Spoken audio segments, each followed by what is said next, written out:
இயேசுவில் என் அன்புமிக்க சகோதர சகோதரிகளே,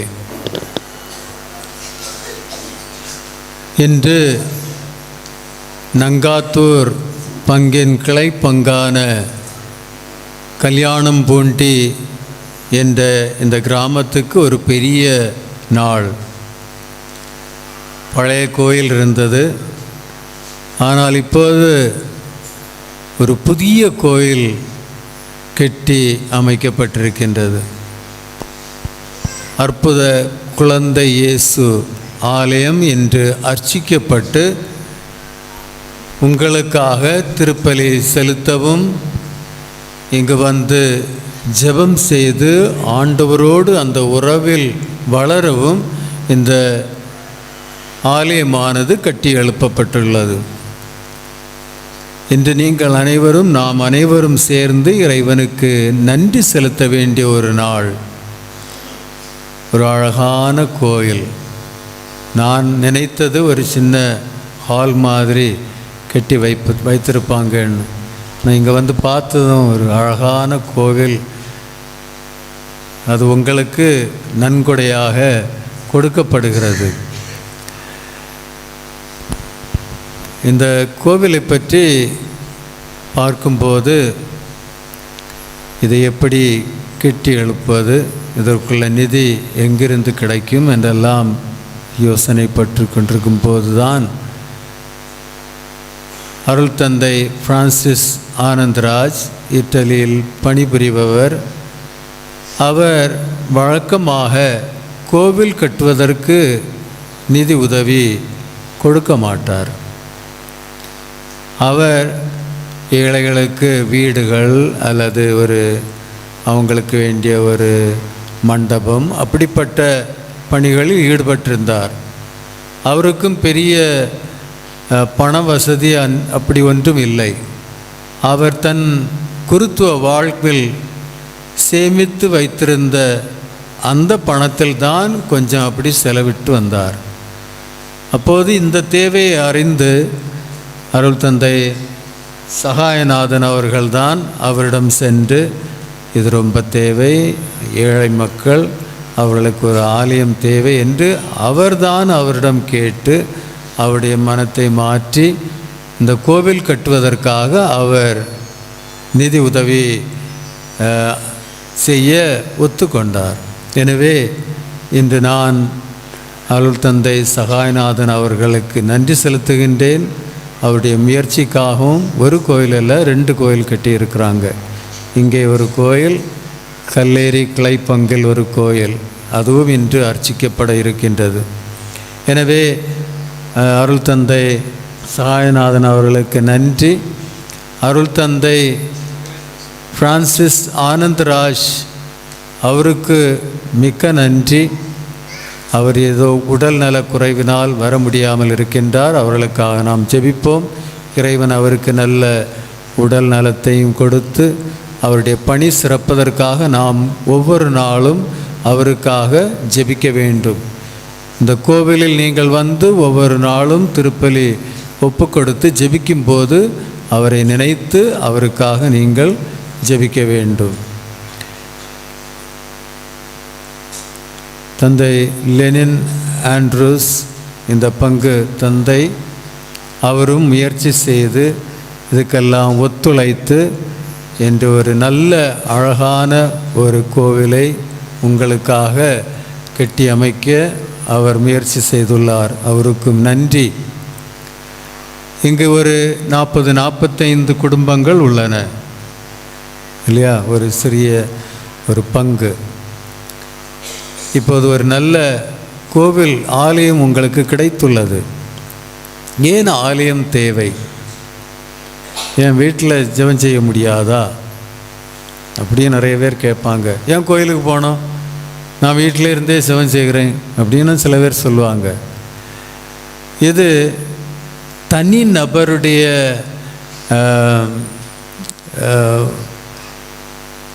தனிநபர் இறைவனோடு ஒன்று சேர்ந்து வழிபடுவது, அது கத்தோலிக்க திருச்சபையில் அல்ல. கத்தோலிக்க திருச்சபை ஒரு குடும்பம். நாம் ஒன்று சேர்ந்து ஒன்றிணைந்து அந்த இறைவனை வழிபட வேண்டும். அதுதான் இறைவன் எல்லோரையும் ஒன்று சேர்க்கின்றார். இன்றைய முதல் வாசகத்திலே நாம் அதை தான் கேட்கின்றோம். இன்றைய முதல் வாசகத்திலே தேர்ந்தெடுக்கப்பட்ட மக்கள் அடிமையாகி பல நாடுகளுக்கு கடத்தப்பட்டு அவர்கள் ஒருவரிடமிருந்து பிரிக்கப்பட்டு வெவ்வேறு இடங்களில் வாழ்க்கை நடத்தி கொண்டிருந்தார்கள். அப்படி அடிமைத்தனத்தில் வாழ்ந்திருந்த போது தங்களுடைய இறைவனை அவர்கள் மறந்துவிட்டார்கள், இறை சட்டங்களை மறந்துவிட்டார்கள். பக்கத்தில் இருந்தவர்கள் எப்படி வழிபடுகிறார்களோ அதை போல் அவர்களைப் போல் ஆகி அவர்கள் வழிபடும் மற்ற தெய்வங்களை வழிபட தொடங்கினார்கள். அடிமைத்தனத்திலிருந்து மீட்கப்பட்டு அவர்கள் ஒன்று சேர்க்கப்பட்ட போது அவர்களுக்கு இறைவனை பற்றி அந்த இணை சட்டங்களை பற்றி ஒன்றும் தெரியாமல் இருந்தது. அப்போதுதான் எஸ்ரா, நெகேமியா இவர்கள் அவர்களை ஒன்று சேர்த்து ஒன்று கூட்டி, எஸ்ரா ஒரு பெரிய உயரமான இடத்தில் நின்று கொண்டு அவர்களுக்கு திருச்சட்டத்தையும் இறைவனை பற்றியும் அவர்களுக்கு எடுத்துரைக்கிறார். அதன் வழியாக அவர்களை ஒரே ஒரு குடும்பமாக, ஒரு சமூகமாக அவர் மாற்றுகிறார். ஒன்றுபட்டு ஒரு சமூகமாக, ஒரு குடும்பமாக மாறி தன்னுடைய இறைவனை வழிபடுவதற்காக அவர் ஒரு இடத்தை தயாரிக்கிறார்.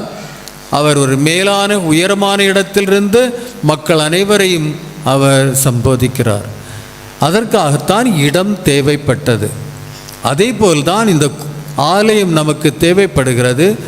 ஏனென்றால் சுற்று வட்டாரத்தில் இந்த கல்யாணம்பூண்டி கிராமத்தில் வாழும் மக்களுக்கு ஒன்று சேர்ந்து ஒரே குடும்பமாய் ஒரு வேறுபாடும் இல்லாமல் அந்த இறைவனை வழிபடுவதற்கு அவர்களுக்கு ஆலயம் தேவைப்பட்டது. எனவே இந்த ஆலயம் ஒரு அழகான ஆலயம், அற்புத குழந்தை இயேசு ஆலயமாக கட்டப்பட்டுள்ளது. இது ஜூபிலி ஆண்டு. நாம் இந்த ஜூபிலி ஆண்டில் இருக்கிறோம். எனவே இது ஒரு ஜூபிலி ஆலயமாகவும் திகழ்கின்றது. அப்படித்தான் நான் பார்க்கிறேன். எனவே இந்த அற்புத குழந்தை இயேசு ஆலயம் ஒரு ஜூபிலி ஆலயம். 2025ஆம் ஆண்டு நம்முடைய திரு அவையால் ஜூபிலி ஆண்டாக கொண்டாடப்படுகிறது. நாம் எதிர்நோக்கின் திருப்பயணிகள் என்ற கருத்தில் இந்த ஜூபிலி ஆண்டை கொண்டாடுகிறோம். இந்த ஜூபிலி ஆண்டில் ஒரு ஜூபிலி ஆலயம் உங்களுக்கு கொடுக்கப்படுகிறது. எனவே நீங்கள் இந்த ஆலயத்தில் இதை புனிதமாக வைக்க வேண்டும், புனிதமாக வைக்க வேண்டும். இந்த ஆலயம் புனிதமாக இருக்க வேண்டும். இன்றைய நற்செய்தி வாசகத்திலே நாம் வாசிக்க கேட்டோம். எருசலேம் தேவாலயத்தில் விற்பனை நடந்து கொண்டிருந்தது. அங்கே வழிபாட்டுக்கு தேவையான பலி பொருட்களை அங்கே விற்று கொண்டிருந்தார்கள். எங்கே விற்று கொண்டிருந்தார்கள்? யூதர் அல்லாத மக்கள் வந்து வழிபடும் அந்த இடத்தில் அவர்கள் விற்பனை தொடங்கிவிட்டார்கள். எருசலேம் ஆலயத்தில் வெவ்வேறு இடங்கள் இருந்தன. யூதர்களுக்கு தனி இடம், யூதர் அல்லாத மக்களுக்கு தனி இடம், அப்படிப்பட்ட இடம் இருந்தது. அந்த யூதர் அல்லாத மக்கள் வழிபடும் இடத்தை அவர்கள் விற்பனை கூடமாக்கிவிட்டார்கள். எனவே தான் இயேசு சினம் கொண்டு அங்கே வந்து சாட்டையால் அவர்களை அடித்து வெளியே ஏற்றி அந்த இடத்தை புனிதப்படுத்துகிறார். அப்படி இந்த இடம் ஆகக்கூடாது.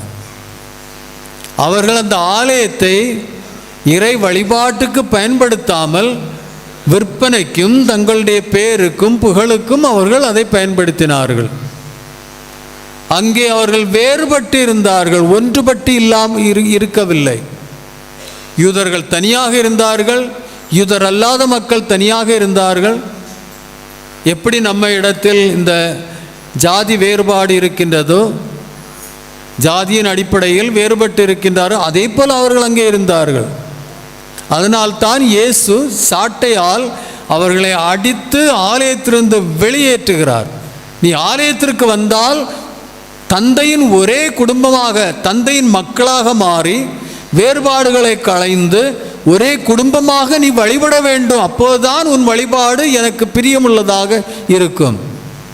இல்லாவிட்டால் நீ எந்த பலியை செலுத்தினாலும், எவ்வளோ பெரிய பலியை செலுத்தினாலும், நீர் பிறரை அன்பு செய்யாமல் அவர்களை ஒதுக்கி வைத்து, அவர்கள் வேறு ஜாதியினர் என்ற எந்த எண்ணத்தோடு அவர்களை வேறுபடுத்தி ஒதுக்கி வைத்து அப்படி நீ செலுத்தும் பலி எனக்கு ஏற்புடையதல்ல என்று இயேசு தெளிவாக அங்கே காட்டுகிறார். எனவே நாம் முதலாக இந்த ஆலயமானது இந்த கிராமத்தில் உள்ள எல்லா மக்களுக்கும், நமக்கு மட்டுமல்ல மற்ற மதத்தினரும் இங்கே வந்து ஜெபிக்க வேண்டும். இயேசு உலக எல்லா மக்களுக்காகவும் உள்ளவர், கிறிஸ்தவர்களுக்கு மட்டுமல்ல. ஆனால் இங்கு வந்து ஜெபிப்பவர்கள் அந்த இயேசுவுக்கு பணிந்து வணக்கம் செலுத்தி ஆராதனை செலுத்தி பிறரை அன்பு செய்து ஒற்றுமையோடும் ஒரு குடும்பமாகவும் வழிபட வேண்டும். அதைத்தான் இன்று இயேசு நம்மிடம் எதிர்பார்க்கிறார். அதைத்தான் அவர் நற்செய்தி வழியாக நமக்கு எடுத்துரைத்தார். இன்றைய 2ஆம் வாசகத்தில் என்ன வாசிக்க கேட்டோம்? நீ இறைவனின் ஆலயம். அந்த ஆலயம் புனிதமானது. ஏனென்றால் இறைவன் உன்னிடம் குடிகொள்கிறார். அந்த ஆலயத்தை யாராவது நஷ்டப்படுத்தினால், அழித்தால், நான் அவர்களை அழித்து விடுவேன் என்று இன்றைய இறைவார்த்தை சொல்லுகிறது. அன்பார்ந்த சகோதர சகோதரிகளே, ஆலயம் கட்டுவது அவ்வளவு கஷ்டமல்ல, எளிது. பைசா இருந்தால் இப்படிப்பட்டதில்லை. ஒரு 30-35 லட்சத்துக்கு அல்ல, 35 கோடிக்கே நம்ம ஆலயம் கட்டலாம். ஏன் கட்ட முடியாதா? கட்டலாம், கட்டுறாங்க. கோடி கணக்கில் செலவிட்டு ஆலயம் கட்டுறாங்க. எதற்காக? தன்னுடைய பேருக்கும் புகழுக்காக. கும்படி பூண்டி நாங்கள் ஒரு பெரிய ஆலயம் கட்டிட்டோம், 35 கோடி செலவு செய்துட்டோம், அதனுடைய கோபுரம் வான் அளவு போயிட்டுது, அப்படி இப்படின்னு சொல்லுவாங்க. தன்னுடைய தற்பெருமைக்காக அப்படி இன்று அப்படிப்பட்ட ஆலயங்கள் கட்டப்படுகின்றன. அது இறைவனுக்கு பிரியமுள்ளது அல்ல. நம்ம ஆலயத்தை பற்றி பெருமைப்படுவது இறைவனுக்கு விருப்பம் அல்ல. இறைவன் பெரிய 40 கோடி 50 கோடி கோபுரமும் டோம் அது இது எல்லாம் வச்சு அலங்கரித்து அப்படி கட்டப்படும் ஆலயத்தில் இறைவன் இருக்க மாட்டார். ஏன் தெரியுமா? மக்கள் ஒரு தடவை உணவு இல்லாமல் கஷ்டப்படுகிறார்கள், வேலை இல்லாமல் கஷ்டப்படுகிறார்கள், வீடு இல்லாமல் கஷ்டப்படுகிறார்கள், தொழில் இல்லாமல் கஷ்டப்படுகிறார்கள். எத்தனையோ மக்கள் நம் சுற்று வட்டாரத்தில், நம் மத்தியிலே எத்தனையோ மக்கள் கஷ்டப்படுகிறார்கள், பிள்ளைகளை படிக்க வைக்க வசதி இல்லாமல். இப்படிப்பட்ட கஷ்டமாக இருக்கும்போது ஒரு ஆலயத்தை கட்டுவதற்கு இவ்வளவு செலவு செய்கிறார்கள் என்றால் அது இறைவனுக்கு விருப்பம் இருக்காது. ஆலயம் ஏன் கட்டப்படுகிறது? ஒருவரோடு அன்பு செய்து ஒற்றுமையோடு வாழ்வதற்காக. அதை நாம் தவிர்த்துவிட்டு பிறருக்கு அவருடைய தேவைகளை பார்க்காமல், அவர்களுடைய தேவைகளை நிறைவு செய்யாமல், அவர்களை அன்பு செய்யாமல் ஒரு பெரிய ஆலயத்தை கட்டி, நாங்கள் இப்படி ஒரு பெரிய ஆலயத்தை கட்டிவிட்டோம், கெபியை கட்டிவிட்டோம், என்ன மணிக்கூண்டை கட்டிவிட்டோம், கொடிமரத்தை வைத்து விட்டோம், அது இவ்வளவு செலவாகிவிட்டு இவ்வளவு நன்கொடை கொடுத்தார்கள், பேரெல்லாம் அங்கே நேம் பிளேட்டில் அங்கே பேரெல்லாம் பதிச்சிட்டா. இறைவனுக்கு அது விருப்பமா? இல்லவே இல்லை. இறைவன் கோபப்படுவார். என்னுடைய பிள்ளைகள், என்னுடைய மக்கள் உண்ண உணவில்லாமல், உடுக்க உடை இல்லாமல், இருக்க இடம் இல்லாமல் தவிக்கின்றார்கள். அந்த நேரத்தில் நீங்கள் இப்படி பணம் செலவித்து ஒரு கோவில் கட்டுவீர்களா என்று அவர் கேட்பார். உண்மையிலே கேட்பார். அதனால்தான் நமக்கு தேவையான அளவில் 35 லட்சம் செலவு செய்து இந்த ஒரு அருமையான அழகான சிம்பிளாட்டு சின்னதாட்டு நமக்கு தேவையுள்ள ஒரு ஆலயத்தை இங்கே நாம் கட்டி வைத்திருக்கிறோம். இப்படி தான் ஆலயங்கள் கட்டணும். பெரிய பெரிய அழகாட்டு அலங்கரமாட்டு அப்படி இப்படியெல்லாம் இறைவனுக்கு விருப்பமில்லை. ஆலயம் கட்டுவது அவ்வளவு கடினம் அல்ல. பைசா இருந்தால் இதை விட பெருசாக கட்டலாம். ஆனால் இறைவன் நம்மிடம் எதிர்பார்ப்பது என்ன? எந்த ஆலயத்தை கட்ட இறைவன் நம்மை அழைக்கிறார்? உண்மையான ஆலயம் யாது? உண்மையான கோவில் யாது? உண்மையான ஆலயம் யாது? இயேசு இந்த ஆலயத்திற்குள் இருக்க விரும்புகிறாரா? சிமெண்ட், மண், செங்கல், ஸ்டீல் அதையெல்லாம் வச்சு ஒரு கட்டிடம் கட்டி வச்சிட்டோம். இது இன்றைக்கு இது இயேசு இதில் இருக்க விரும்புகிறாரா? விரும்பல. ஆனால் நீங்கள் என்ன செய்கிறீங்க? ஆண்டவரே இது உமக்காக கட்டியிருக்கு, இங்கே இரோம், எங்கள் வீட்டுக்கு வராதையும், எங்களை தொந்தரவுப்படுத்தாதையும், நீங்கள் இங்கே இரோம். பிறகு சாமியார் என்ன செய்வார்? இங்கே இந்த நற்கருணை பிழை இல்லை, நற்கருணை பிழை இருந்தால் அவர் அந்த இயேசுவை அங்கே நற்கருணை பிழையில் வச்சு சரியாக பூட்டி வச்சுட்டு இங்கே இரோம், அடுத்த தடவை நாங்கள் வாரது வரை எங்களை தொந்தரவுப்படுத்தாது, இங்கே இரோன்னு சொல்லிட்டு போயிடுவாங்க. ஆண்டவர் இந்த ஆலயத்தில் இருக்க விரும்பவில்லை. அவர் எங்கே இருக்க விரும்புகிறார்? உண்மையான ஆலயம் யாது? யாது? நாங்கள் தான். கரெக்ட், நீங்கள் தான், நாம தான். நம்முடைய இதயத்தில் அவர் இருக்க விரும்புகிறார். இந்த ஆலயம் ஏன் கட்டணும்? அவருடைய பிரசன்னம் இங்கே உள்ளது. நம்ம எல்லாரும் இங்கே வார சமயத்தில் திருப்பலி ஒப்பு கொடுக்கும்போது, ஜெபிக்கும்போது அந்த ஆண்டவர் நம்முடைய இதயத்தில் வருவார், நம்முடைய இதயத்தில் தங்குவார், நம்மோடு இருப்பார். அவர் இம்மானுவேல், இறைவன் மக்களோடு. அவர் நம்மோடு இருக்கும் இறைவன். உலகம் முடியும் வரையில் நான் உங்களோடு இருக்கிறேன் என்று சொன்ன இறைவன். அவர் தனியாக ஒரு இடத்தில் இருக்க விரும்பவில்லை, நம்முடைய இதயத்தில் இருக்க விரும்புகிறார். திருப்பலியை ஒப்பு கொடுத்து அந்த இயேசுவை நம்முடைய இதயத்தில் ஏற்றுக்கொண்டு அவரை எங்கே வச்சுட்டு போனோம்? நற்கருணை பேழையில் வச்சுட்டு போகணுமா? நல்லது, இங்கே நற்கருணை பேழை இல்லை, அதனால் அங்கே வைக்க முடியாது. அதனால் இயேசுவை என்ன எங்கே கொண்டு போவீங்க? அங்கே வீட்டுக்கு கொண்டு போவீங்க. உங்கள் வீட்டுக்கு அவரை கூட்டிகிட்டு போனோம். நற்கருணை எடுத்த பிறகு அவர் உங்கள் இதயத்தில் வருவார், அவரை மறக்கக்கூடாது. பூசை நேரத்தில் நற்கருணை எடுத்துட்டு அங்கே போய் இருந்துட்டு சரியாக ஒருத்தர் மற்றவர்கிட்ட பேசிகிட்டு இருப்பாங்க. பாவம் அந்த ஆண்டவர் அவர் இதயத்தில் இருந்து காத்துட்டே இருக்கார். இவன் எப்போ என்ன கூப்பிடுவான், இவன் எப்போ என்ன கூப்பிடுவா, எப்போ என்னட்ட பேசுவா அப்படின்னு காத்துட்டே இருக்கிறார். ஆனால் நீங்கள் அவரை எடுத்துட்டு உள்ள பொய்யாச்சு இரு, அங்கே நான் வேற ஆள்கிட்ட பேசிகிட்டு இருப்போம், வேற இதை பற்றி நினச்சிட்டு இருப்போம். அவர் அங்கே தனிமையாக காத்துட்டே இருப்பார். எப்போ என்கிட்ட பேசுவான், எப்போ என்கிட்ட பேசுவான், எப்போ என்ன பார்ப்பான் அப்படின்னு காத்துட்டே இருக்கிறார். அவரை காத்திருக்க வைக்காதுங்க.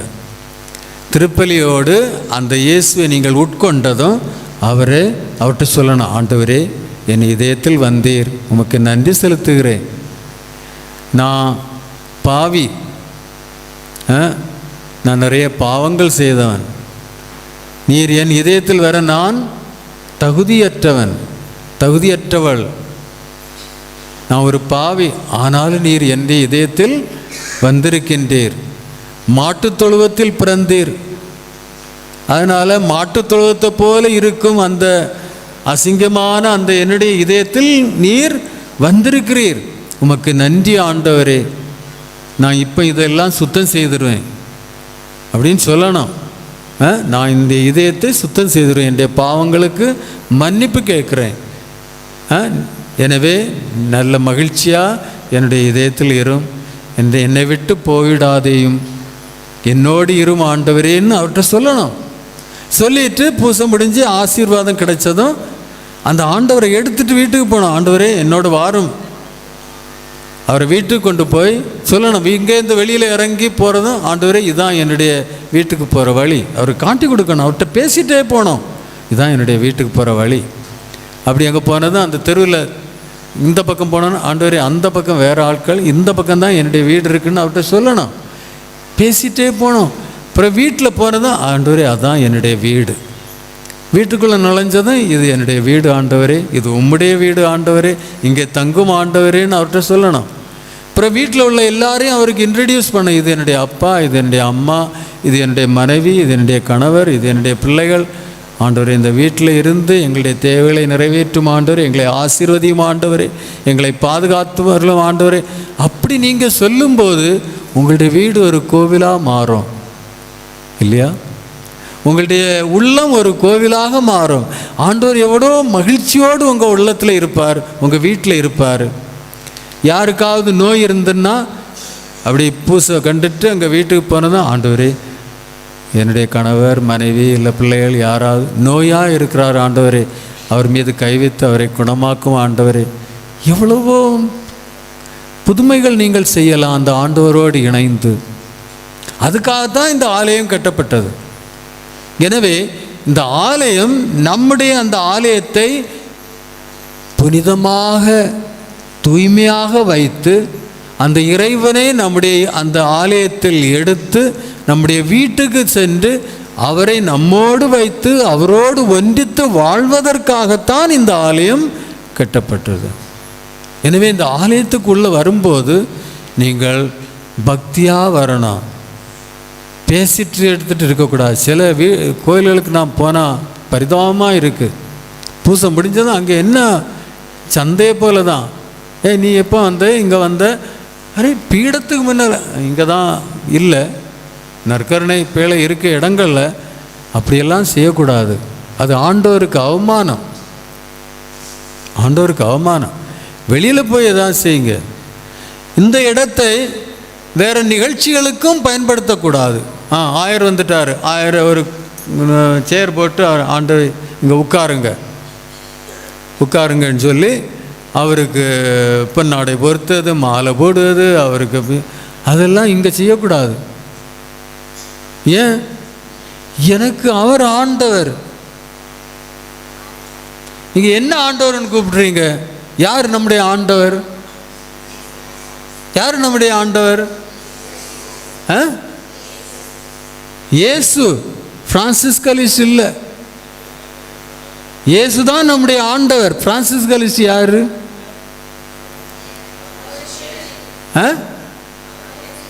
ஆயர், ஒரு பிஷப்பு, அவ்வளோதான். ஆண்டவர் ஆண்டவர்னு கூப்பிடக்கூடாது, அது தப்பு. ஆண்டவர் ஒருவரே, இயேசு தான் நம்முடைய ஆண்டவர். பிஷப்பை போய் ஆண்டவரே நான் கையை முத்திட்டு இருக்குது, அதெல்லாம் சரியில்லை. நானும் உங்களைப் போல் ஒருவன். ஆனால் இயேசு என்னை தேர்ந்தெடுத்து எனக்கு ஒரு பொறுப்பை கொடுத்திருக்கிறார், உங்களுக்கு பணி செய்ய. நான் ஒரு பணியாளன், சர்வன்ட். அதனால்தான் நீங்கள் அவர் சொன்னார், ஃபாதர் சாயநாதன் வந்து அங்கே இருந்து கொட்டு இதெல்லாம் வச்சு அங்கேருந்து கொண்டு வருவோன்னு. நான் வேண்டாம், அவர் இங்கே இருக்கார்.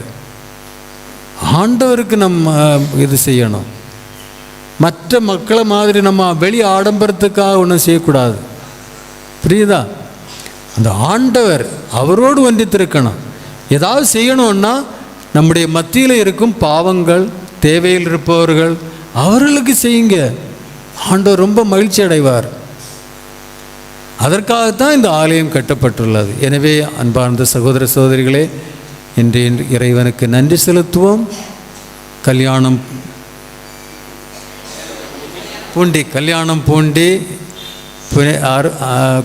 அற்புத குழந்தை இயேசு ஜூபிலி ஆலயம் நமக்கு கொடையாக இறைவன் கொடுத்துள்ளார். இந்த இறைவனுக்கு நன்றி செலுத்துவோம். இந்த ஆலயத்தை புனிதமாக வைப்போம். இந்த ஆலயத்தில் பக்தியோடு இருப்போம். ஒருவரோடு பேசாமல் இறைவனோடு பேசி கொண்டிருப்போம். அந்த இறைவனை இந்த ஆலயத்தில் வரும்போதெல்லாம் எடுத்து நம்முடைய வீட்டுகளுக்கு கொண்டு போய் வீட்டில் அவரை வைத்து அவர் நம்முடைய வீட்டில் நம்மோடு இருப்பவராக மாற்றுவதற்காக நாம் முயற்சி செய்ய வேண்டும்.